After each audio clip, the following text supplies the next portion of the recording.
Hello everyone, मैं आपका दोस्त नीरव। आप देख रहे हैं वॉर फॉर ऑटोमेशन। आज का ये वीडियो इंटरलॉक के वीडियो का पार्ट 2 लॉजिकल इंटरलॉक है। पार्ट 1 में हमने मैकेनिकल इंटरलॉक और इलेक्ट्रिकल इंटरलॉक के बारे में जाना था। उसका लिंक आप ऊपर देख सकते हो, जहाँ पे क्लिक करके आप पार्ट 1 को पूरा देख सकते हो। आगे बढ़ने से पहले आपको मेरा वीडियो पसंद आए तो वीडियो को लाइक, शेयर और सब्सक्राइब कीजिएगा। तो चलिए शुरू करते हैं।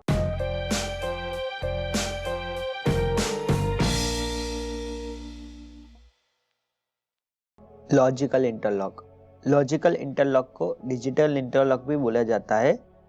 लॉजिकल इंटरलॉक को हम पीएलसी प्रोग्रामिंग में यूज करते हैं।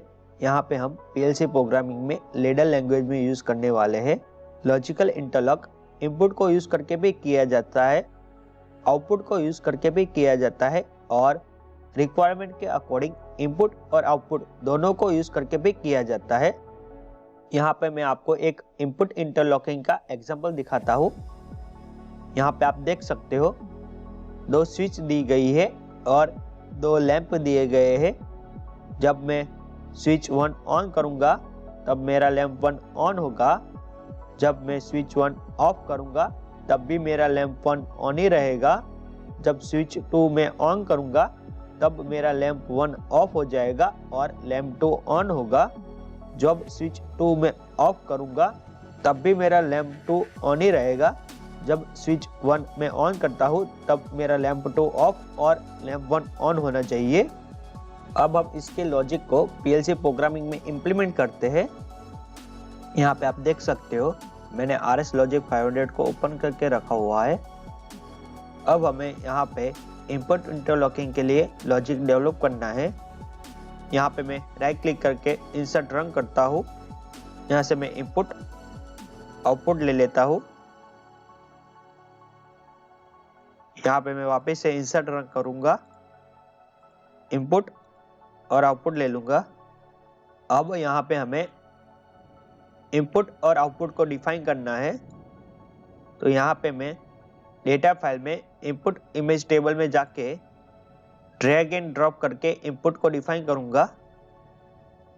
सेम चीज़ यहाँ पे आउटपुट को डिफाइन करने के लिए यहाँ से डेटा टेबल में से डायरेक्टली आउटपुट का इमेज टेबल ओपन करके आउटपुट को डिफाइन करना है। अब हर एक इनपुट और आउटपुट के सिंबल डिफाइन कर देता हूँ। सिंबल डिफाइन करने के लिए राइट क्लिक करके एडिट डिस्क्रिप्शन में जाके आपको सिंबल डिफाइन करना है। यहाँ पे दे देता हूँ स्विच 1।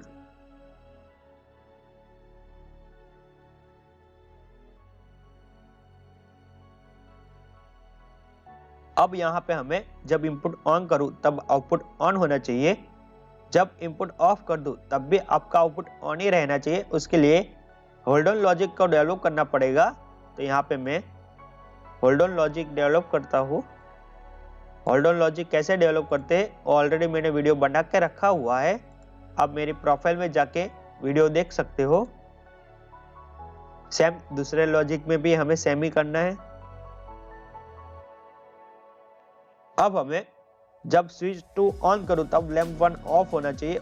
उसके लिए हमें स्विच 2 के इनपुट को लैंप 1 के सीरीज में रखना है और लैंप 2 के सीरीज में स्विच 1 को रखना है, ताकि जब स्विच 1 आपका ऑन हो तब लैंप 2 आपका ऑफ हो जाए और जब स्विच 2 ऑन हो तब आपका लैंप 1 ऑफ हो जाए। अब हम इस लॉजिक को टेस्ट करते हैं। लॉजिक को टेस्ट करने के लिए इसको डाउनलोड करते हैं। अब यहाँ पे मैं जब स्विच 1 ऑन करता हूँ तो लैंप 1 मेरा ऑन होता है। स्विच 1 ऑफ करता हूँ तब भी मेरा लैंप 1 ऑन ही रहेगा। जब मैं स्विच 2 ऑन करता हूँ तब मेरा लैंप 2 ऑन हो जाएगा और लैंप 1 ऑफ हो जाएगा। स्विच 2 में रिलीज करता हूँ तब भी मेरा लैंप 2 ऑन ही रहेगा। जैसे ही मैं वापस से स्विच 1 ऑन करता हूँ तो मेरा लैंप 2 ऑफ हो जाएगा और लैंप 1 ऑन हो जाएगा।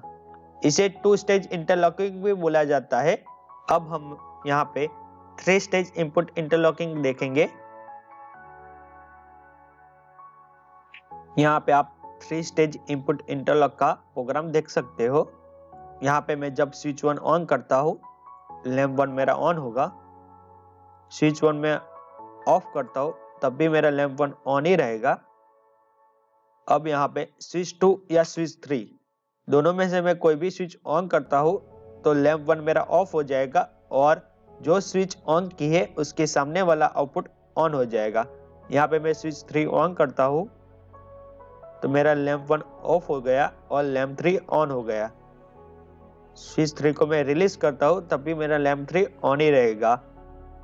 इसे 3 स्टेज इनपुट इंटरलॉक बोला जाता है। ऐसे आप मल्टी स्टेज इनपुट इंटरलॉक भी कर सकते हो। अब हम आउटपुट इंटरलॉक का एग्जांपल देखेंगे।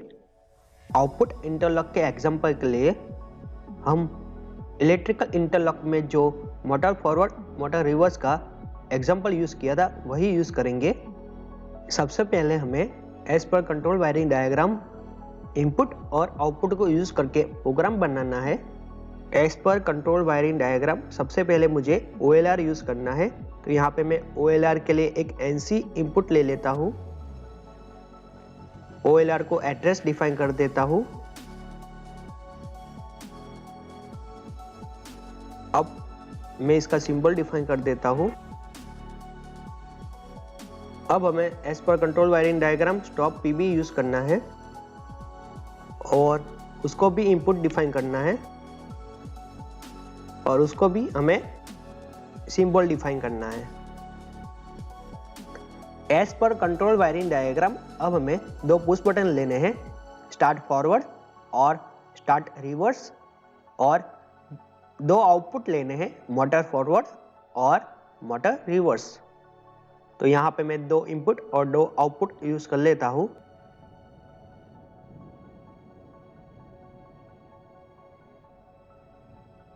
अब हम यहाँ पे इनपुट और आउटपुट को एड्रेस डिफाइन कर देते हैं। इनपुट इमेज टेबल में जाके इनपुट डिफाइन कर देता हूँ मैं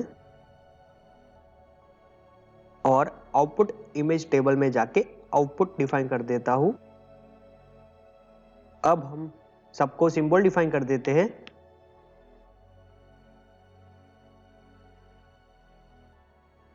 स्टार्ट फॉरवर्ड,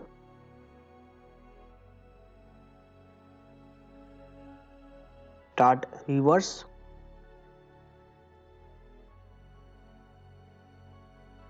मोटर फॉरवर्ड,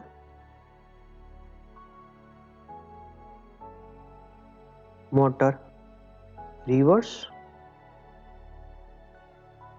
अब हमें कंट्रोल वायरिंग डायग्राम के अकॉर्डिंग होल्ड ऑन क्रिएट करना है।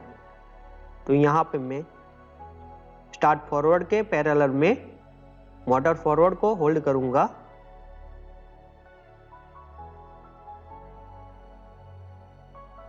और स्टार्ट रिवर्स के पैरेलल में मोटर रिवर्स को होल्ड करूंगा। अब हमें as per control wiring diagram motor forward और मोटर रिवर्स का इंटरलॉक करना है। तो यहाँ पे मैं इंटरलॉक करूंगा। यहाँ पे मोटर रिवर्स के सीरीज में मोटर फॉरवर्ड का NC और मोटर फॉरवर्ड के सीरीज में मोटर रिवर्स का NC। अब हम इस प्रोग्राम को वेरीफाई करते हैं। वेरीफाई करने के लिए यहाँ से अब वेरीफाई फाइल से आपको वेरीफाई करना है।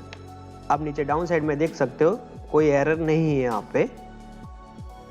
अब प्रोग्राम को सिंप्लीफाई करने के लिए मैं जो हमने एक रंग में पूरा प्रोग्राम बनाया है उसको मैं दो रंग में बनाऊंगा और यहाँ पे जो मैंने पैरेलल में यूज किया गया है उसको मैं अलग से एक न्यू रंग में ले लूंगा।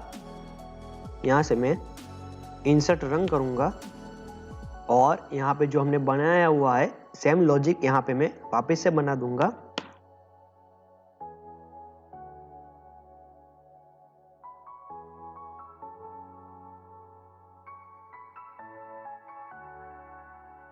और यहाँ से एक्स्ट्रा रंग डिलीट कर देता हूँ।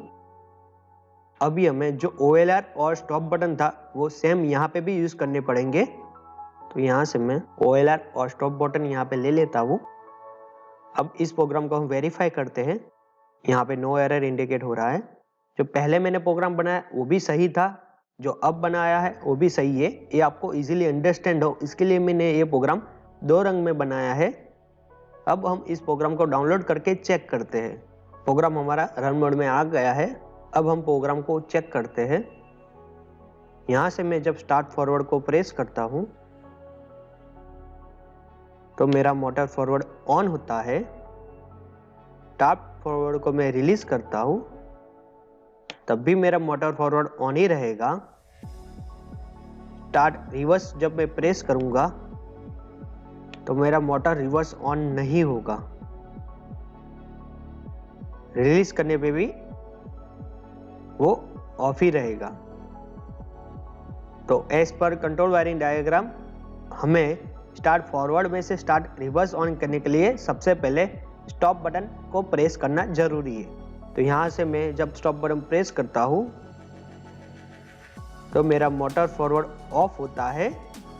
वापस से जब मैं स्टॉप बटन को रिलीज करता हूँ और स्टार्ट रिवर्स बटन को मैं प्रेस करता हूँ तब जाके मेरा मोटर रिवर्स ऑन होगा।